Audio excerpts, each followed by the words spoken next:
I've been a passive observer of many different speedrunning communities in my lifetime, but the one thing I've never actually tried to do is participate in them. I've never speedran a game before, mainly because I think the skill floor is crazy high and I don't think I have the time or commitment to try and learn a game. But something about Silksong really piqued my interest, and I decided to finally try and learn how to speedrun a game. So I set myself a goal of beating the game in under 90 minutes. To do so, I had to learn all kinds of skips, tech, and bosses, which I'm going to explain in the rest of this video. So if you want to learn these things or are just curious about how this went for me, I'll take you through my entire journey of learning to speedrun Hollow Knight Silksong.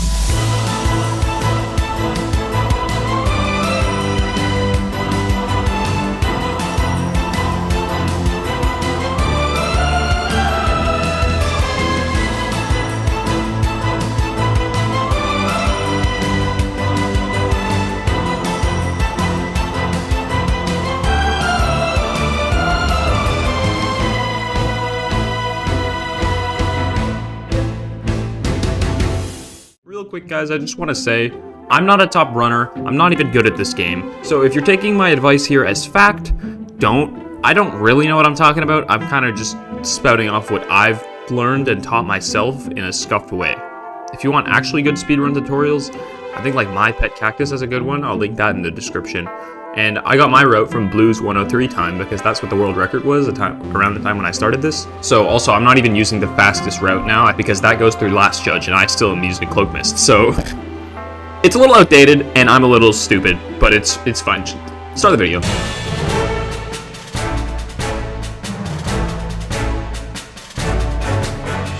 Moss Grotto serves as the tutorial area for this game, but not only that, it served as my tutorial for learning how to speedrun a game. It throws a little bit of clean movement, a couple small tiny time saves, and a boss that you can do much faster if you learn the strats for it. There are two bits of movement that I had to learn. The first one happens right here, where if you jump and pogo with the right timing, you can cross this gap and save a couple seconds. Heading on to the right takes you into this room where Hornet has like the migraine cutscenes, and you can pogo forward to skip a little bit of the distance, which saves a couple seconds because Hornet doesn't have to do that slow walk for as far of a distance. Because this area is pretty linear, I'm not going to talk about it too much, so now we're at Moss Mother. It's a very easy boss that you're not going to die to, but one of the problems with it is going fast. You see, Moss Mother has this attack where it goes into the ceiling, and if it does it, it'll be out of range of you for a little while. However, on the right side, the ceiling is actually much lower, so if you leave the Moss Mother over here and keep him in the corner like I'm doing on the screen, you can get a lot more hits in, and there won't be times where it's just completely immune from your damage.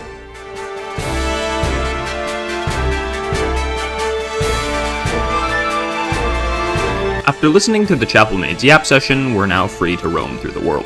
This is where the main method of movement becomes apparent, where we jump and then pogo because it's faster than walking normally. The way I do it is actually not the fastest method. Normally, if you fall and just land straight in the ground after you pogo, there's a little bit of a fall stun animation. However, if you drop the input of the direction you're holding and then immediately press it again, frame perfectly, you can dash like this fast. But I don't do that because 1, it's frame perfect, and 2, I value my hands. So instead, I just do this slow pogo thing. It's just slightly faster than walking, and it's not difficult to do, so you might as well. Anyways, after going through this long-ass rightward scrolling room, you can finally enter the next area of the marrow.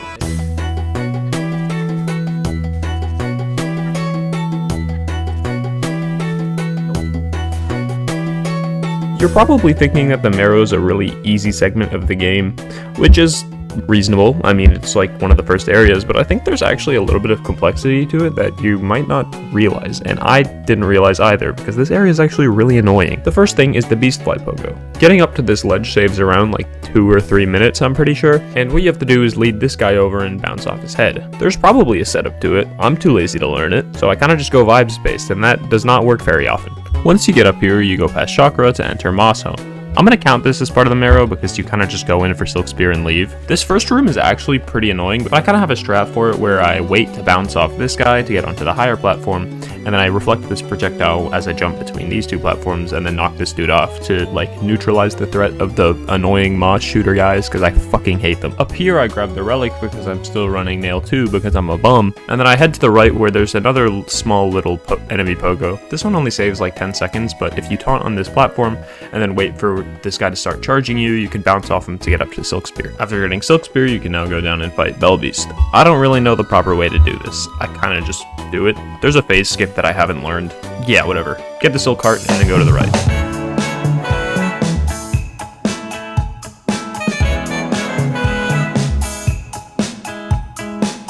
the rooms, if you leave the room and then go back in, it skips the cutscene, saves a couple seconds. And then after that, you have to keep going right for like 10,000 rooms to get over to Sprint. Seriously, it's quite far. You have to walk all the way into Deep Docks into the room with Chakra, and then there's another enemy Pogo. I don't really know a setup, I just climb these platforms, and if he's there, I Pogo him, and if he's not, well, that sucks, and I go hit the lever. Guys, I promise this is the last horizontal room before you have to go into a vertical room, and then you have to do an enemy arena.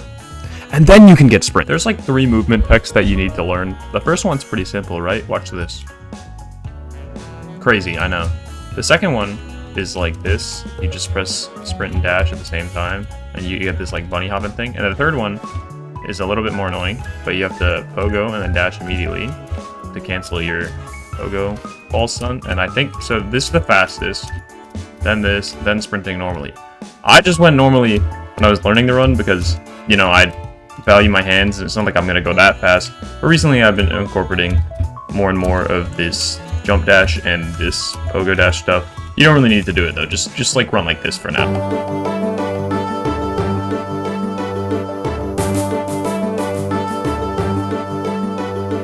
Immediately after collecting Sprint, you go down to fight Lace. If you suck at this game like I do and die to her somehow, fight the other ones, because then this one's easy as shit. That's, yeah, like if you're gonna practice Lace, don't practice this one. I feel like that's pretty self-explanatory. Also, if you dip her in the lava, it does more damage, I think. So it's good. After Lace, you get into Farfield. After Lace, you get into Farfields, which has a little bit of difficult platforming, notably remembering to go under the chakra door here. Sometimes I just like fall. And in this big room, I like to sprint jump off the side, do 2 pogos, and hopefully bounce off this guy. And then here you talk to the seamstress. They give you Drifter's Cloak if you farm spines. Farming spines can actually be made pretty quick by reloading this room. Every time you hit one of these guys, they shoot their spines off. However, you don't have to wait for them to grow the spines on the 3rd time because they just shoot them off on death. You can hit some of them in midair and you can jump up and silk spear some on these platforms like this. But other than that, it's pretty standard. Just reset the room over and over until you have enough. Either before or after you talk to Pinstress for the first time, make sure you benched so you can quit out back once you get enough pins, and then you'll get yourself your Drifter's Cloak.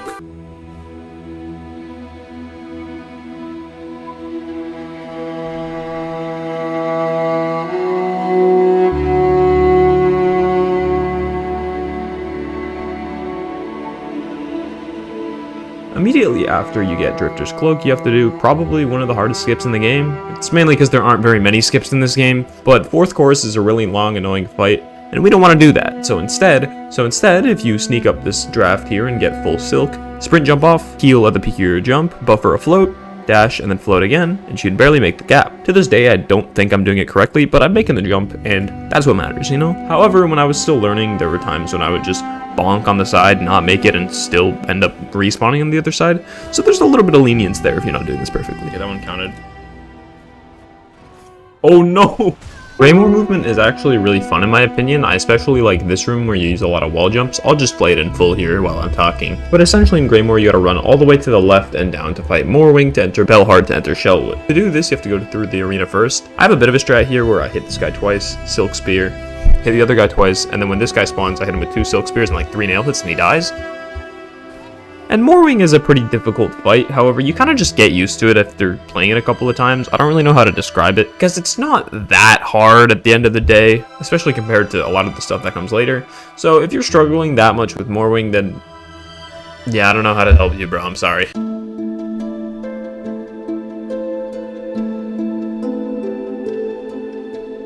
Guys, I'm being dead serious when I say practice this room. I've gotten hit, fallen, and forgotten where to go in the big Shellwood room more times than I can count. So just really lock in on this one, especially because this occurs in the earliest section where you have to go a long amount of time without a heal in the game. So you gotta try and start doing stuff like this hitless. After this is the stick bucket arena, which is pretty simple, nothing too crazy, just don't die. And then this long ass elevator ride before you go past Chakra and then up towards wall jump. A lot of you probably know about the Sister Splinter skip, but in case you don't, this game has a taunt button. If you mash taunt here, this enemy at the very top left of your screen will get brought down, and after taunting a bunch, you can bring them under the platform, and then up over here to where you can pogo them up to this ledge, and you can go up to get wall jump without having to fight that annoying ass boss. If you hit this at the very edge of your dash attack, you can get like an insta break, by the way, on these breakable walls. That's a cool little tech on the way to fighting Widow. This is the first boss I actually know a little bit about. Not much, but I do know that Widow does a max of 3 bell attacks in a row, which means that after the 3rd one, there will be a claw slash attack. Also, I like to do a dash attack into immediate nail hit because it's slightly faster than just walking up and swiping them. I use it a lot on enemies that are tall enough to get hit by it because I like it. I don't even know if it's good, but it's helpful, I think. After getting Needlin, you wake up in this room with a bell, and it looks like you can't leave and re-enter to skip it, but it's actually just faster to quit out. Now I want to make sure that you were paying attention, because I mentioned earlier that you had to pick up a relic, and this is why. In Bellheart, we can get the nail upgrade, and then we go talk to the relic seeker. He gives us 180 rosaries for this relic, and we immediately buy the bell with it. This is because, for the Nail 2 route, you get the Pale Oil and then travel with the Grand Bellway back to Bellheart to get the upgrade, which means we need the money for the 2 fast travel points.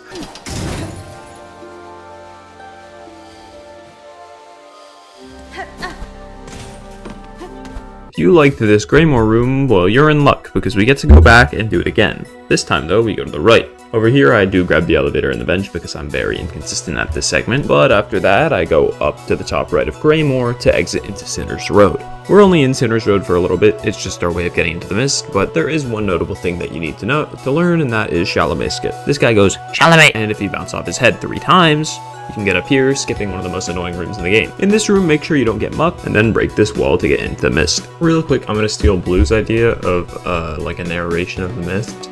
I'm basically just going to talk about one of my mist attempts that I thought was pretty good. So here it is, in the mist. And so the first room is always you just do normally, and you have to put your needle into the flies. It's pretty chill. So yeah, you can see, they tell me where to go. I go to the second room. There's a guy here. These guys die in, I think it's 5 nail hits, or a needle shot plus 2. So usually I just like to deal with them as early as possible. And then the flies lead me to the left here, which is pretty chill. And now in the third room, there's something a little bit interesting, which you're going to see in a second when I get there, but basically, once you're here, you can go out any side exit in the third room, and then that will put you in that long hallway, because this room still has continuity for some reason.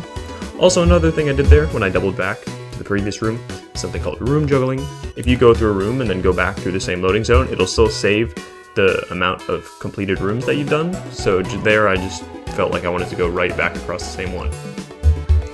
And then I deal with another, what the fuck are they called? Wraith there.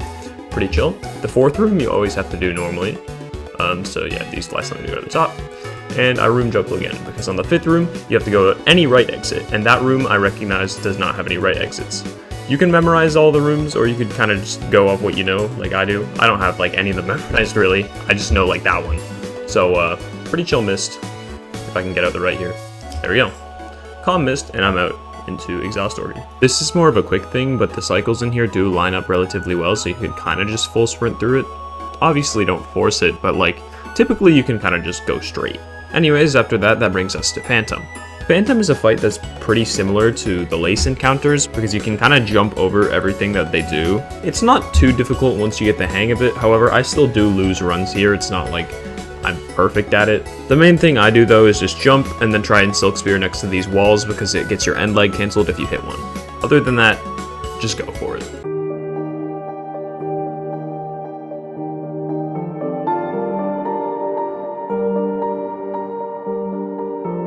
After defeating Phantom, you get access to the parry. Use it, don't use it, it doesn't really matter, it's just whatever you're most comfortable with. While technically Silk Spear is faster, most of the Act 2 split of this run is just not dying, which makes parry great for defensive utility. It's also just my favorite Silk skill to use in general, so I leave it on for most of the run. This first room actually has some pretty difficult movement because there's a lot of enemies that will get in your way. I don't really know what the best way of doing it is, but because the bench is right there, I just practiced it a bunch leading up to Cogwork Dancers. Over here, you're going to want to hit this lever. While waiting, you can either leave to skip the animation or heal and grab some silk. Both are pretty good options. I choose to heal in this run.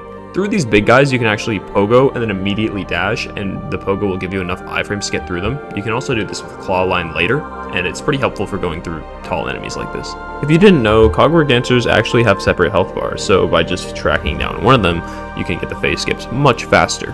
When they do their screen wipe or dance in the middle attack, they will also just go back to their original positions, which makes them a lot easier to track if you're struggling to do that. Otherwise, I'd just recommend learning the parry timing and doing the scream skip, because those are both very useful. The scream skip helps that make that first phase easier, and using parry in this fight just feels really strong. After the lone one dies, quit out once your split tells you to. You can kind of do it consistently once they land on the ground, but the fastest possible way is just after the game triggers it. This skips the room spinning cutscene, which is great, and you can then talk to the machine and then head down into Cogwork Core. All you have to do for now is just run under and get into the next split.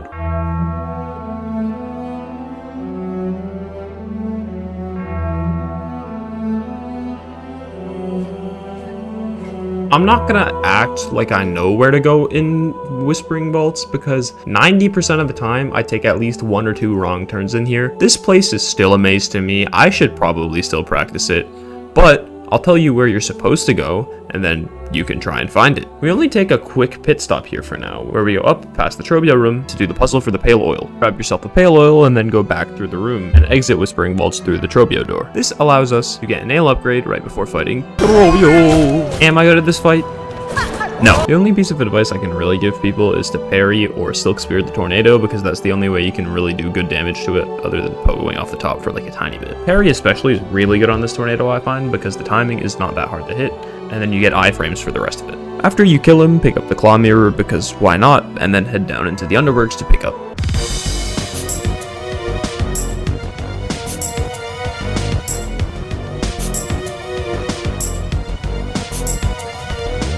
To the left of the mirror is the underworks room that leads to clawline. There's probably a drop here that you can do to not get hit and get down fast. I don't know what it is, so I just do it kind of randomly every time. Afterwards, I go to the right through the cycle room. They line up most of the time, similar to the exhaust organ, which means that you can get through pretty easily. The only annoying thing is this guy right here that explodes. I've actually died to this before. Then you can head to the left, grab clawline, and then do this enemy area. The only thing to note here is that these bomb guys get one-tapped by clawline, which is helpful.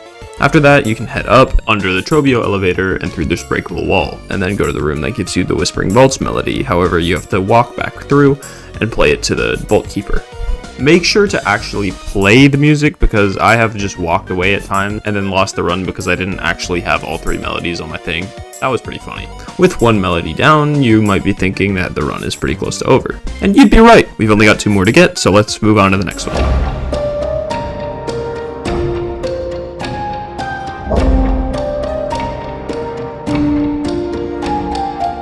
Not exactly the right guy to talk to when it comes to movement, because, you know, I'm not that good at it, but if you want to see how I go through this room, I'm playing it on screen. You go up to Cogwork Core by backtracking your steps through Whispering Vaults all the way back to that central room. And once you're there, you basically just cheese this whole thing with clawline.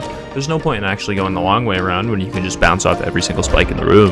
And then, once you get to the top, there's this puzzle. You're supposed to line up the patterns or something. I don't do that. Instead, I have the solution. I'll put it on screen. By the way, I got this image from someone in the speedrunning Discord.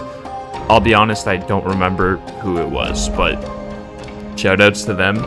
I guess, I'm sorry.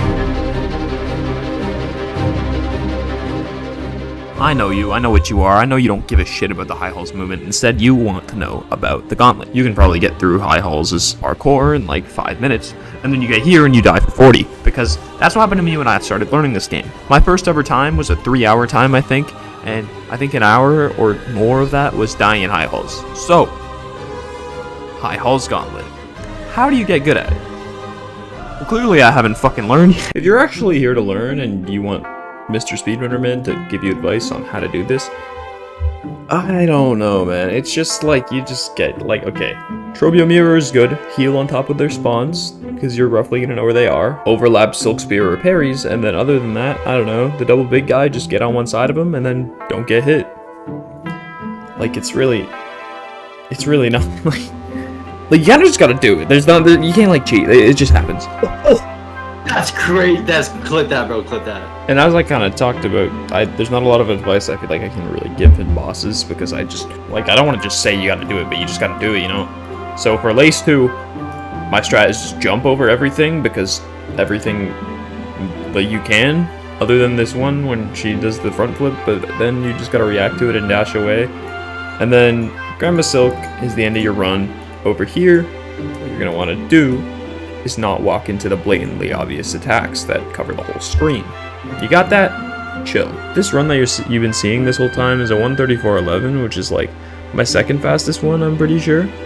However, you're looking for the sub 90 minute. I know you, okay? That's why you clicked on the video if that's what I titled it, and if I didn't, then I look like a big dumbass here, but I did end up getting it. And you know those like summoning salt montages that they always put at the end that are pretty hype? I've always wanted to make one of those, so why not?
Obrawa, orala yabo.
Hola, Elena.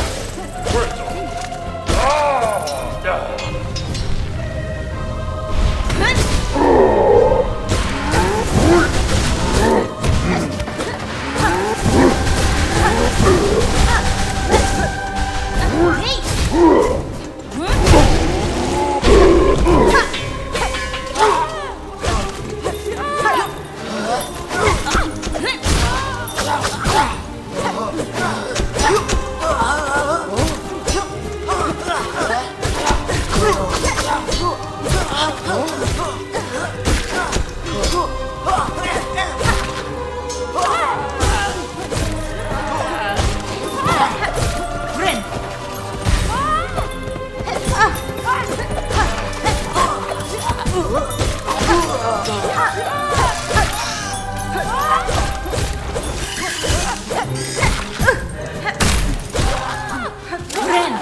Hola, Elena. Elena.